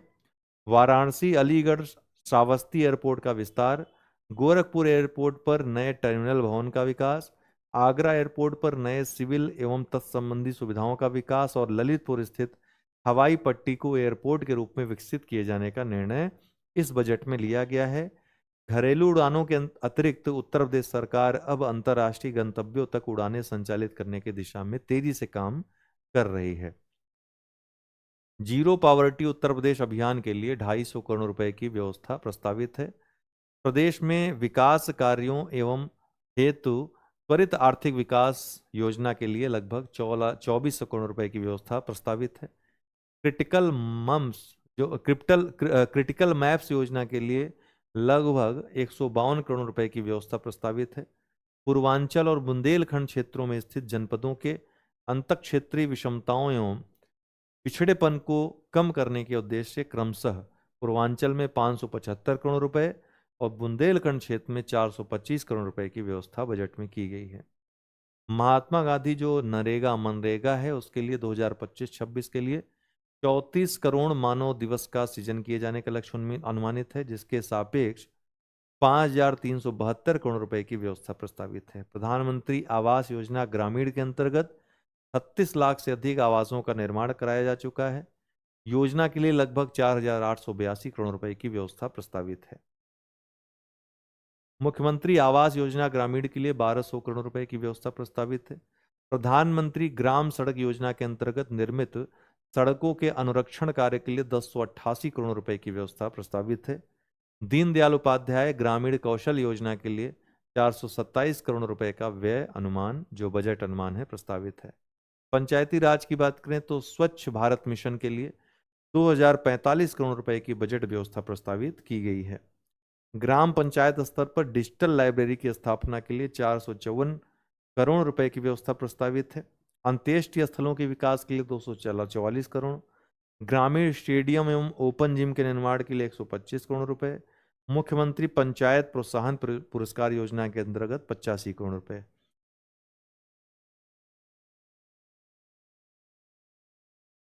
समस्त जनपदों में प्राकृतिक खेती के लिए 124 करोड़ रुपए की व्यवस्था प्रस्तावित है इसमें। ठीक है। Drop more crop micro irrigation योजना के लिए पर drop more crop micro irrigation योजना के लिए 720 करोड़ रुपए की व्यवस्था प्रस्तावित है, बजट व्यवस्था की गई है। राष्ट्रीय औद्योगिक बागवानी मिशन के लिए 650 करोड़ रुपए की। ठीक है। गन्ना मूल्य के भुगतान के लिए 475 करोड़ रुपए की व्यवस्था प्रस्तावित है। पिपराइच चीनी मिल में 60 KLPD क्षमता की आसमानी की स्थापना के लिए 90 करोड़ रुपए और बंद पड़ी छाता चीनी मिल पर 2000 TCD क्षमता की नई चीनी मिल एवं logistic hub warehousing complex की स्थापना के लिए 50 करोड़ रुपए की व्यवस्था प्रस्तावित है। दुग्ध विकास की बात करें तो नंद बाबा दुग्ध मिशन के अंतर्गत 203 करोड़ रुपए का प्रावधान किया गया है। पशुधन की बात करें तो इसमें कुट्टा गोवंश के रख रखाव के लिए 2000 करोड़ रुपए का प्रावधान कराया गया है। वृहद गो संरक्षण केंद्रों की स्थापना के लिए 140 करोड़ रुपए की व्यवस्था की गई है। ठीक है। प्रधानमंत्री मत्स्य संपदा योजना के अंतर्गत पुरुष लाभार्थियों के लिए 195 करोड़ रुपए और महिला लाभार्थियों के लिए 115 करोड़ रुपए की व्यवस्था बजट में की गई है। इसके अलावा जो महत्वपूर्ण है, अन्नपूर्णा भवनों के लिए, जहां अन्न रखे जाएंगे, निर्माण के लिए 200 करोड़ रुपए की व्यवस्था प्रस्तावित है। बेसिक शिक्षा की बात करें तो कंपोजिट विद्यालयों में प्रति स्कूल 5 करोड़ रुपए की दर से फर्नीचर एवं उपकरण उपलब्ध कराए जाएंगे कंपोजिट विद्यालयों में। प्राथमिक एवं उच्च प्राथमिक विद्यालयों में अवस्थापना सुविधाओं के विकास के लिए 2000 करोड़ रुपए की व्यवस्था प्रस्तावित है। पीएम श्री योजना के अंतर्गत चयनित विद्यालयों के बच्चों को स्मार्ट शिक्षा से जोड़े जाने के लिए 580 करोड़ रुपए की व्यवस्था प्रस्तावित है। प्राथमिक विद्यालयों को राज्य निधि से स्मार्ट स्कूल में रूप में विकसित किए जाने के लिए 300 करोड़ रुपए की व्यवस्था प्रस्तावित है। ठीक है।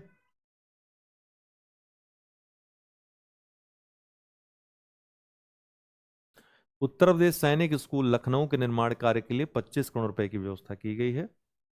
राजकीय संस्कृत पाठशालाओं के निर्माण के लिए 13 करोड़ रुपए की व्यवस्था है। ठीक। प्रधानमंत्री उच्चतर शिक्षा अभियान योजना के संचालन के लिए 600 करोड़ रुपए की व्यवस्था प्रस्तावित है। रानी लक्ष्मीबाई स्कूटी योजना के अंतर्गत कॉलेज जाने वाली मेधावी छात्राओं को स्कूटी प्रदान किए जाने के लिए 400 करोड़ रुपए की व्यवस्था प्रस्तावित है। मुख्यमंत्री शिक्षुता प्रोत्साहन योजना के अंतर्गत 100 करोड़ रुपए की धनराशि प्रस्तावित है। विंध्याचल धाम मंडल में मां विंध्यवासिनी राज विश्वविद्यालय की स्थापना के लिए 50 करोड़ रुपए की धनराशि, ठीक है, प्रस्तावित है।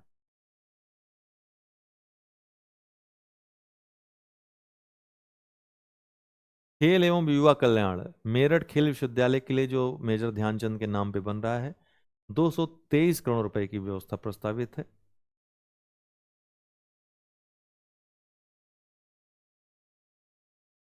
मुख्यमंत्री पर्यटन स्थलों का विकास योजना के लिए 400 करोड़ रुपए की योजना प्रस्तावित है, ठीक है।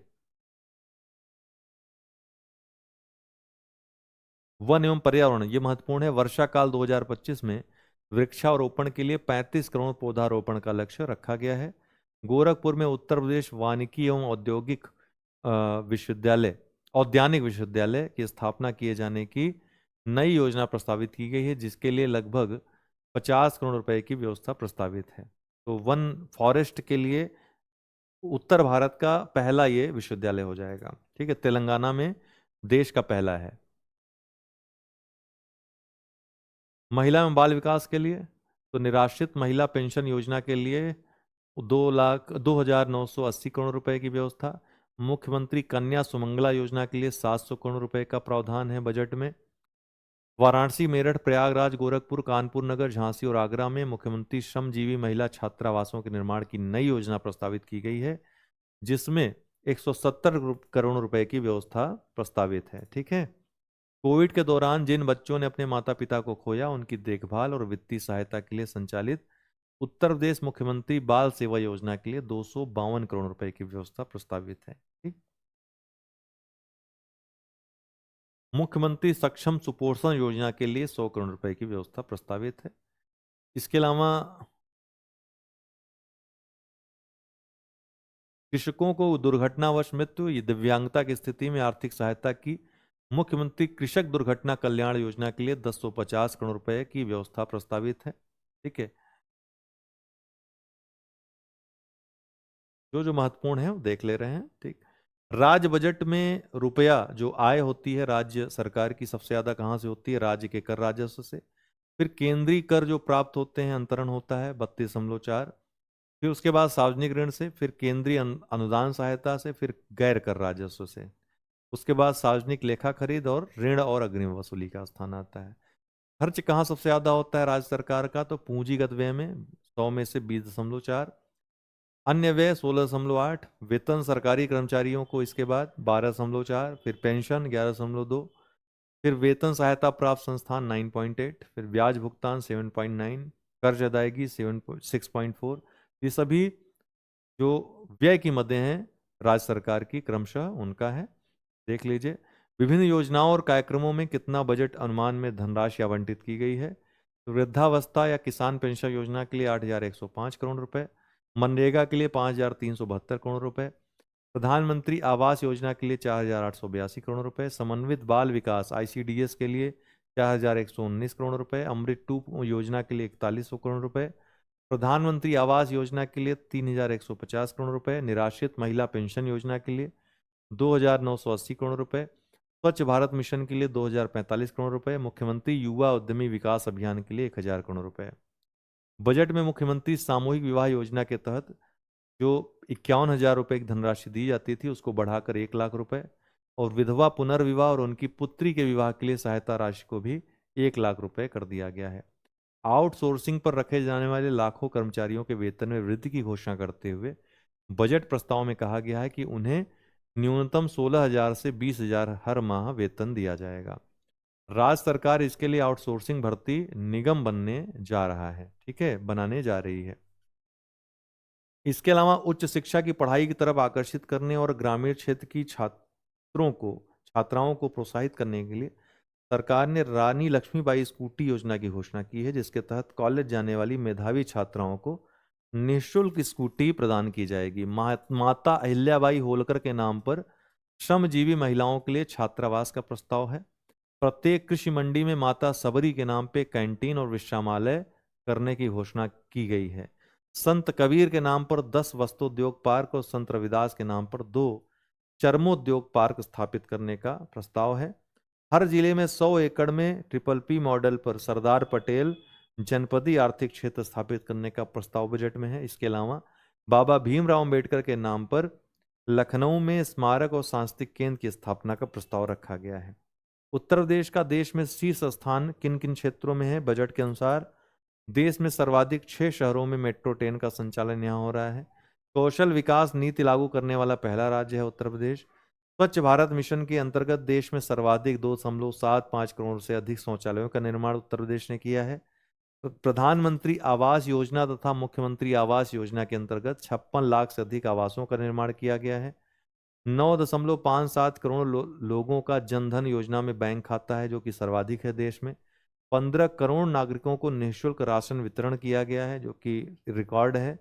आयुष्मान भारत योजना में 9 करोड़ से अधिक लोगों की आयुष्मान कार्ड वितरण किया गया है, जो कि सर्वाधिक है। दुग्ध उत्पादन में 16.21% की हिस्सेदारी के साथ प्रथम स्थान पर उत्तर प्रदेश है। अटल पेंशन योजना के अंतर्गत 1 करोड़ से अधिक लोगों का पंजीकरण में उत्तर प्रदेश पहले स्थान पर है। खाद्यान्न, गेहूं, आलू, आंवला, आम, गन्ना, चीनी और एथेनॉल उत्पादन में देश में शीर्ष पर उत्तर प्रदेश है। 400 लाख टन सब्जियों का उत्पादन कर प्रथम स्थान पे उत्तर प्रदेश आ गया है।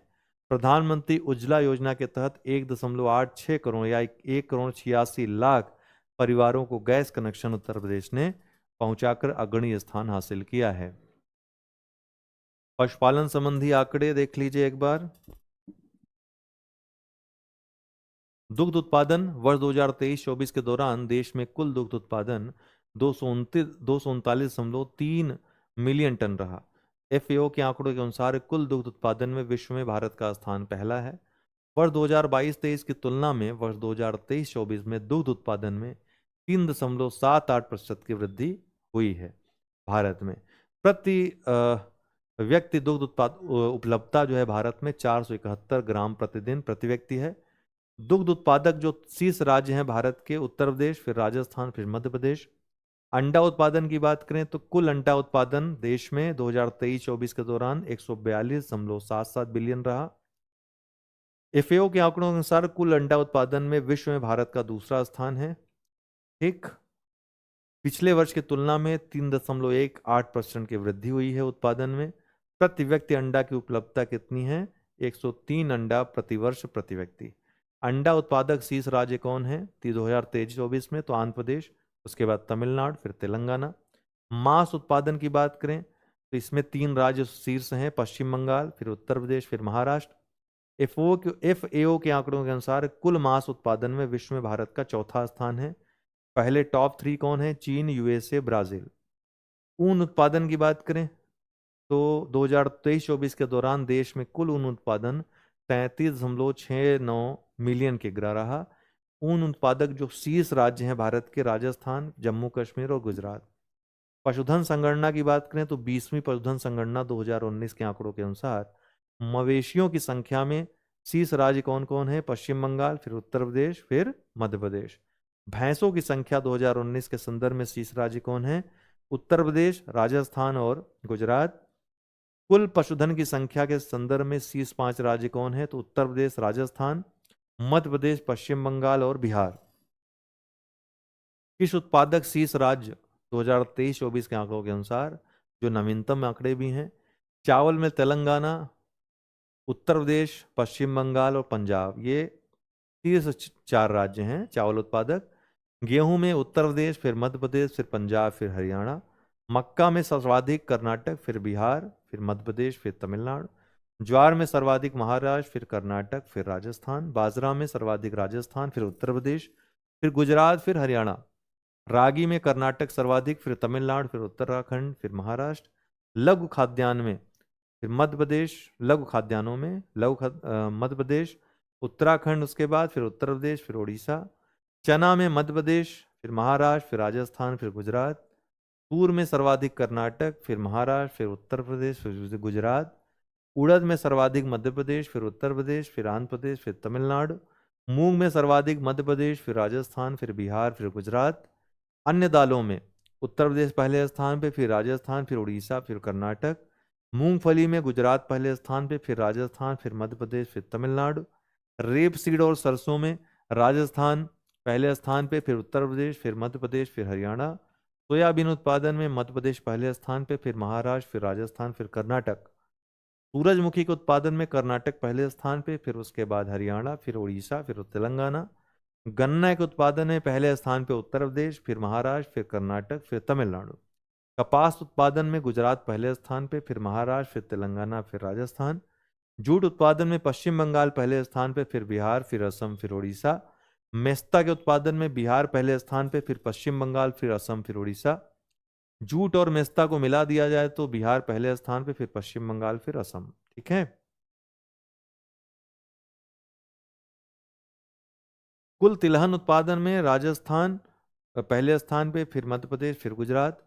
कुल दाल उत्पादन में मध्य प्रदेश पहले स्थान पे, फिर महाराष्ट्र, फिर राजस्थान। कुल खाद्यान्न उत्पादन में उत्तर प्रदेश पहले स्थान पे है, फिर एमपी, फिर पंजाब। कॉफी के उत्पादन में कर्नाटक पहले स्थान पे है, केरल दूसरे स्थान पे, तमिलनाडु तीसरे स्थान पे। चाय उत्पादन में असम पहले स्थान पे है, पश्चिम बंगाल दूसरे स्थान पे। प्राकृतिक रबर के उत्पादन में केरल पहले स्थान पे है, फिर त्रिपुरा, फिर कर्नाटक। नारियल उत्पादन में दोस्तों कर्नाटक पहले स्थान पे है, तमिलनाडु दूसरे पे, तीसरे पे केरल। कोकोआ के उत्पादन में आंध्र प्रदेश पहले स्थान पे है, केरल दूसरे स्थान पे, कर्नाटक तीसरे स्थान पे। काजू उत्पादन में महाराष्ट्र पहले स्थान पे, आंध्र प्रदेश दूसरे पे, उड़ीसा तीसरे स्थान पे। सुपारी उत्पादन में कर्नाटक पहले पे है, केरल दूसरे पे, असम तीसरे पे। तंबाकू उत्पादन में गुजरात पहले पे, आंध्र प्रदेश दूसरे पे, उत्तर प्रदेश तीसरे पे। कुल मोटा अनाज उत्पादन में राजस्थान पहले पे, कर्नाटक दूसरे पे, मध्य प्रदेश तीसरे पे। वैश्विक कृषिगत उत्पादन की बात करें तो चावल के उत्पादन में चीन पहले पे, दूसरे पे भारत।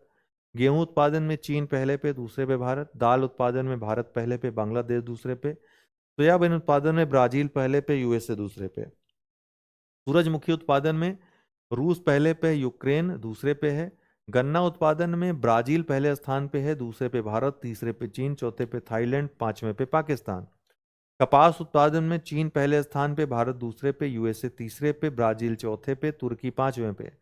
जूट उत्पादन में बांग्लादेश पहले पे, भारत दूसरे पे, कंबोडिया तीसरे पे, उज्बेकिस्तान चौथे पे, चीन पांचवें पे। चाय के उत्पादन में चीन पहले स्थान पे, भारत दूसरे स्थान पे, केन्या तीसरे पे, चौथे पे श्रीलंका, पांचवें पे तुर्की।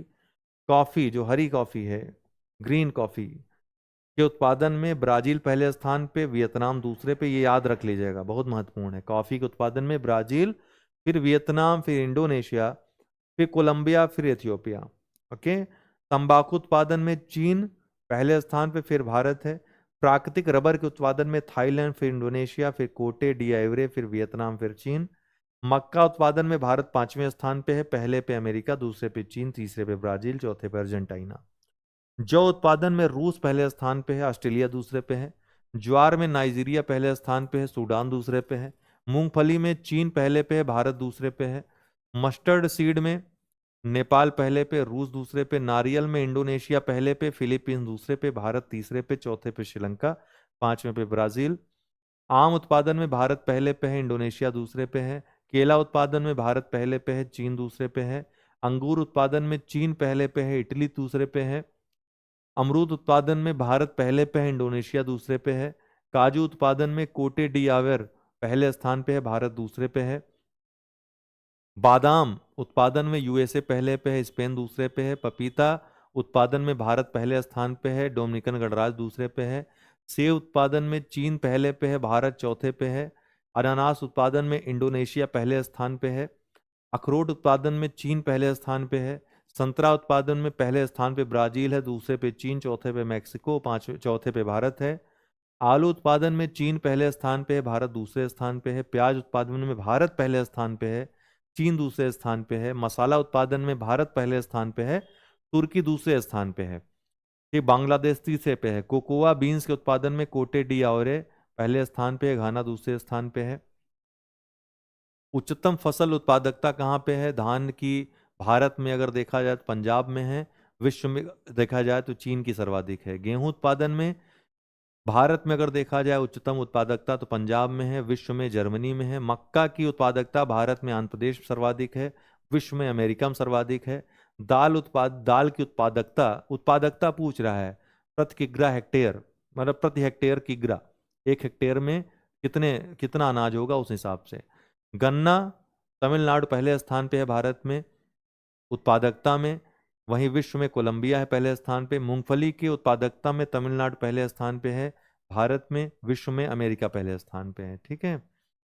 एसआरएस जो आंकड़े आए हैं मई 2025 में जारी, एसआरएस बुलेटिन में वर्ष 2021 के आंकड़े प्रस्तुत किए गए हैं। इस बुलेटिन के महत्वपूर्ण आंकड़े निम्नलिखित हैं। सर्वाधिक जनदर वाले शीर्ष राज्य कौन कौन है? बिहार, उसके बाद उत्तर प्रदेश, फिर मध्य प्रदेश। कितनी है उत्तर प्रदेश की जनदर? 24.8। न्यूनतम जनदर वाले राज्य कौन है? गोवा, सबसे कम दर वाला, फिर नागालैंड और त्रिपुरा है।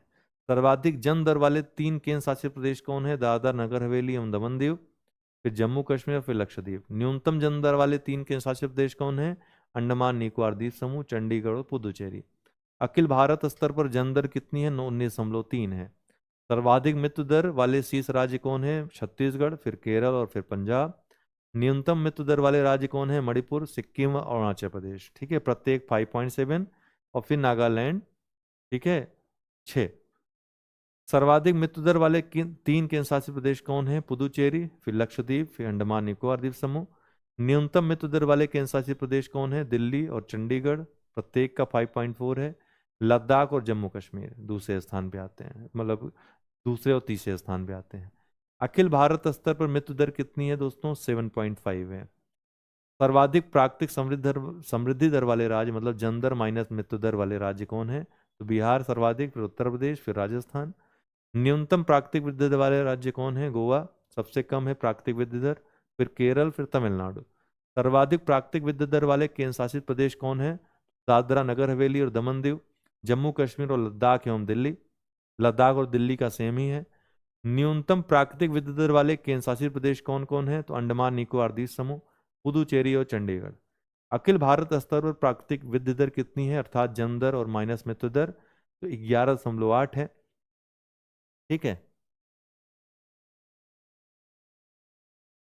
सर्वाधिक शिशु मृत्यु दर वाले शीर्ष राज्य कौन है? मध्य प्रदेश 41, यहाँ पर छत्तीसगढ़ में 38, उत्तर प्रदेश तीसरे स्थान पे 37 के साथ, उड़ीसा चौथे स्थान पे 35 के साथ, असम पांचवें स्थान पे 34 के साथ।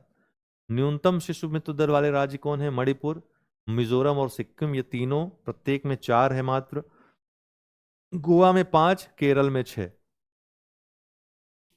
सर्वाधिक शिशु मृत्यु दर वाले शीर्ष 3 केंद्र शासित प्रदेश कौन है? जम्मू कश्मीर तथा लक्षद्वीप, प्रत्येक में 16 है, दिल्ली में 12 है। न्यूनतम शिशु मृत्यु दर वाले केंद्र शासित प्रदेश कौन है? पुदुचेरी 5, अंडमान निकोबार द्वीप समूह तथा चंडीगढ़ दोनों में 7। अखिल भारतीय स्तर पर शिशु मृत्यु दर कितनी है? 27 है। ठीक है, एवरेज। 18वीं भारत वन स्थिति रिपोर्ट 2023, 21 दिसंबर 2024 को वन एवं जलवायु परिवर्तन मंत्री, पर्यावरण मंत्री श्री भूपेंद्र यादव ने भारत वन स्थिति रिपोर्ट 2023 श्रृंखला की 18वीं रिपोर्ट आईएफएसआर 2023 जारी की।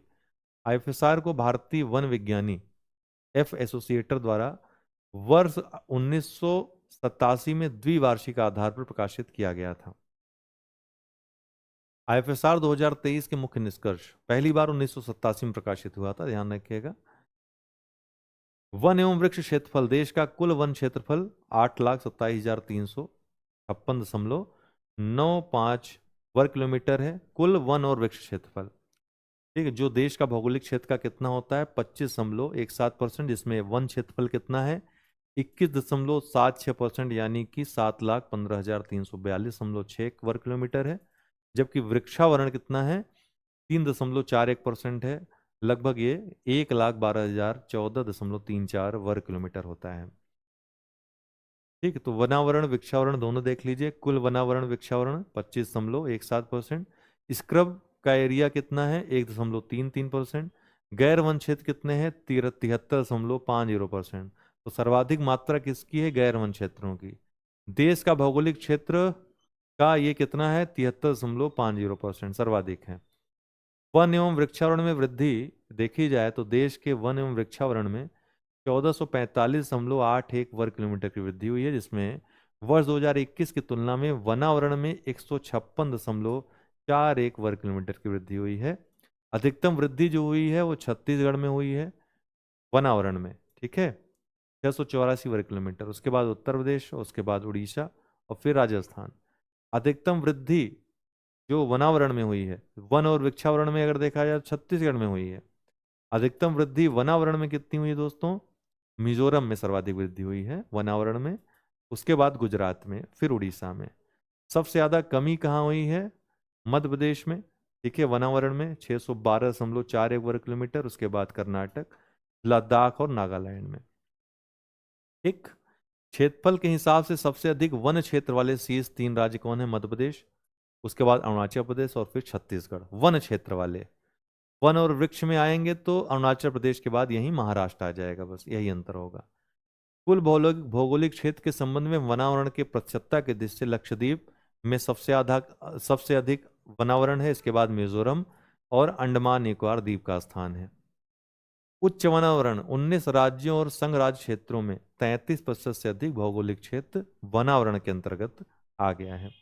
इसमें से 8 राज्यों या केंद्र शासित प्रदेशों अर्थात मिजोरम, लक्षद्वीप, अंडमान निकोबार द्वीप समूह, अरुणाचल प्रदेश, नागालैंड, मेघालय, त्रिपुरा और मणिपुर में वन क्षेत्रफल 75% से अधिक हो गया है। कार्बन स्टॉक, देश का वन कार्बन स्टॉक 7,285.5 मिलियन टन अनुमानित है, जो वर्ष 2021 की तुलना में 81.5 मिलियन टन अधिक है। शीर्ष 3 जो राज्य हैं इस मामले में अरुणाचल प्रदेश, उसके बाद मध्य प्रदेश, फिर छत्तीसगढ़, फिर महाराष्ट्र, कार्बन स्टॉक के मामले में। ठीक है, भारत का carbon stock 30.43 billion tonne carbon dioxide समतुल्य तक पहुंच गया है, जो वर्ष 2005 के आधार वर्ष से 2.29 बिलियन टन अधिक है, तथा वर्ष 2030 के 2.5 से 3 बिलियन टन के लक्ष्य के करीब पहुंच गया है।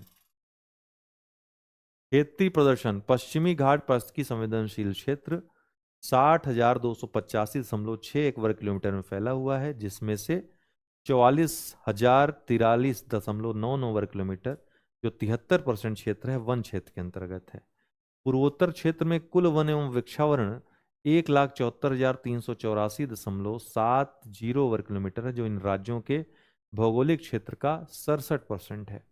मैंग्रोव आवरण की बात करें तो भारत का मैंग्रोव आवरण 4,991.68 वर्ग किलोमीटर है, जो कुल भौगोलिक क्षेत्रफल का 0.15% होता है, जिसमें 2021 से 7.43 वर्ग किलोमीटर की कमी आई है मैंग्रोव आवरण में। गुजरात में मैंग्रोव आवरण में 36.39 वर्ग किलोमीटर की कमी देखी गई, जबकि आंध्र प्रदेश और महाराष्ट्र में वृद्धि देखी गई, क्रमशः 13.01 वर्ग किलोमीटर और 12.39 वर्ग किलोमीटर की वृद्धि। ये मैंग्रोव कवर है, कहाँ पर सर्वाधिक है? तो पश्चिम बंगाल में सर्वाधिक है, उसके बाद गुजरात में है। ठीक, गुजरात के बाद किसका स्थान आता है? अंडमान निकोबार द्वीप समूह का स्थान आता है 12.19% के साथ। फिर आता है आपका आंध्र प्रदेश का स्थान 8.44% के साथ। फिर महाराष्ट्र, फिर उड़ीसा। ठीक है, ये टॉप 5 हैं। इसमें सबसे कम देखा जाए तो कहाँ है? तो दमन दीव में है ना, 0.08%। दमन दीव और पुदुचेरी दोनों में 0.08% है। वनाग्नि की बात करें तो वर्ष 2023-24 सीजन में सबसे अधिक आग की घटनाओं वाले शीर्ष 3 राज्य कौन रहे? उत्तराखंड, उड़ीसा और छत्तीसगढ़। उत्तर प्रदेश का कुल वनावरण क्षेत्र 15,045.80 वर्ग किलोमीटर है। भौगोलिक क्षेत्र में वनावरण का हिस्सा कितना है? 6.24%। कुल वृक्षावरण कितना है उत्तर प्रदेश में? 8,950.92 वर्ग किलोमीटर। भौगोलिक क्षेत्र में वृक्षावरण का हिस्सा कितना है? 3.72%। कुल वनावरण और वृक्षावरण दोनों को अगर मिला दिया जाए तो होता है 23,996.72 वर्ग किलोमीटर। भौगोलिक क्षेत्र में वनावरण एवं वृक्षावरण का हिस्सा कितना है उत्तर प्रदेश का? 9.96%। उत्तर प्रदेश में वन और वृक्षावरण का हिस्सा कुल कितना है? 9.96%। ठीक है, 6.2024% और 3.72% को जब जोड़ देंगे तो ये आएगा। IFSR 2021 की तुलना में राज्य में वनावरण में वृद्धि हुई है कितने की? 118.43 वर्ग किलोमीटर की। ठीक है, सर्वाधिक वनावरण क्षेत्र वाले उत्तर प्रदेश के 3 जिले कौन हैं? सोनभद्र, लखीमपुर खीरी और मिर्जापुर। न्यूनतम वनावरण क्षेत्र वाले उत्तर प्रदेश के 3 जिले कौन है? भदोही, संत रविदास नगर अर्थात भदोही, मऊ और संभल, ये 3 जिले हैं।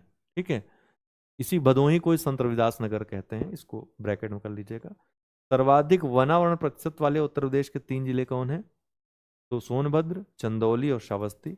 न्यूनतम वनावरण प्रतिशत वाले उत्तर प्रदेश के 3 जिले कौन है? संभल, भदोही या संत रविदास नगर और मैनपुरी।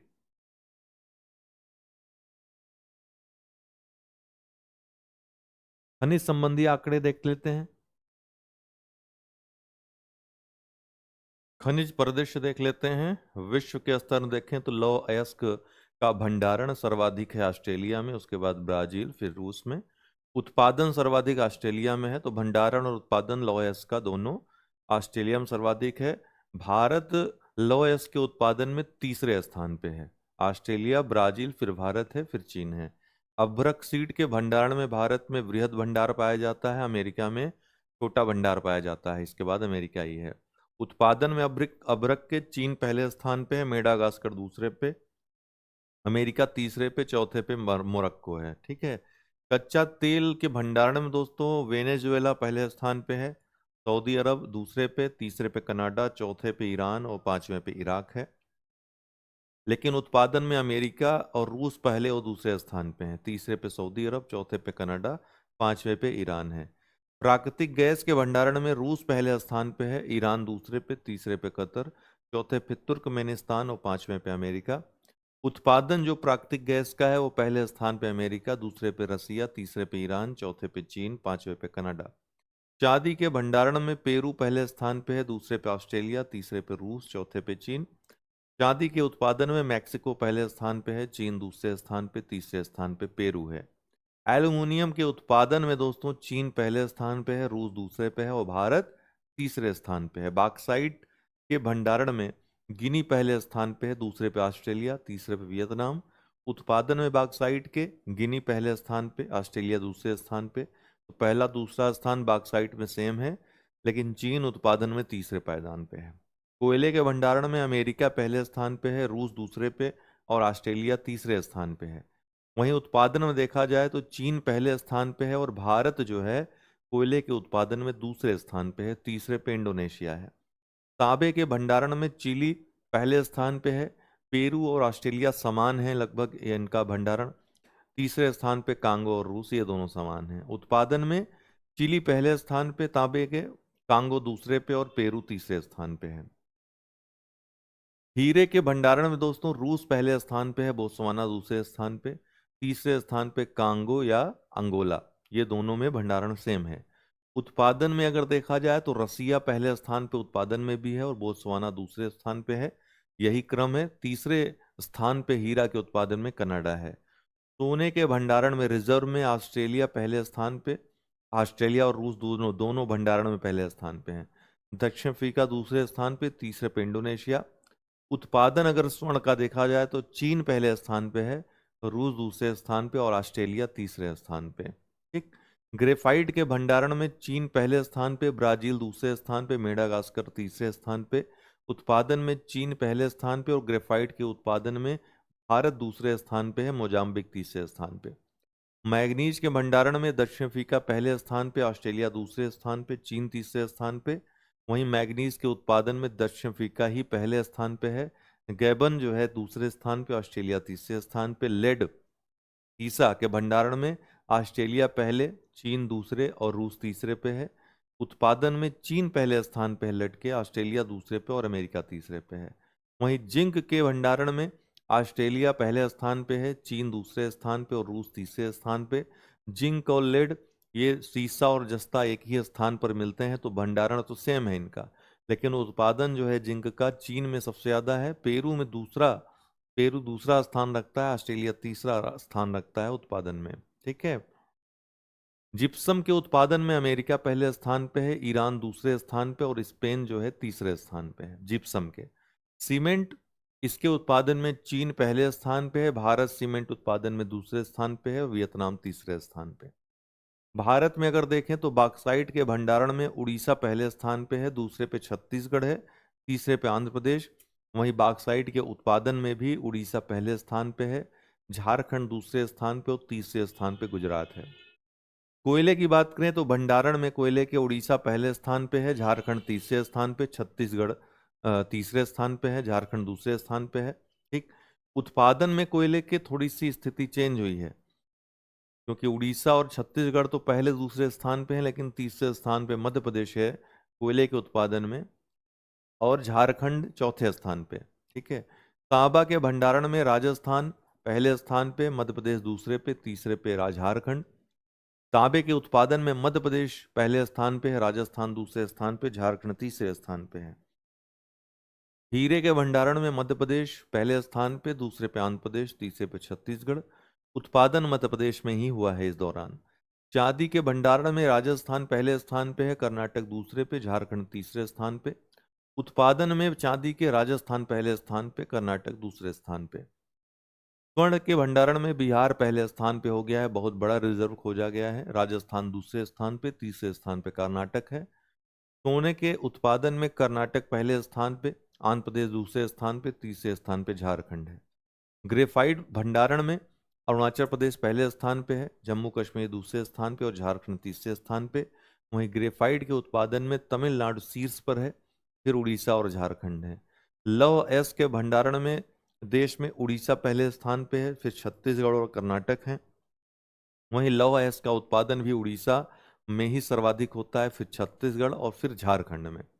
मैग्नीज के भंडारण में उड़ीसा पहले स्थान पे है, कर्नाटक दूसरे स्थान पे, मध्य प्रदेश तीसरे स्थान पे। वहीं मैग्नीज के उत्पादन में मध्य प्रदेश पहले स्थान पे है, महाराष्ट्र दूसरे स्थान पे, उड़ीसा तीसरे स्थान पे। अभ्रक के भंडारण में आंध्र प्रदेश पहले स्थान पे है, झारखंड दूसरे स्थान पे, तीसरे स्थान पे राजस्थान है।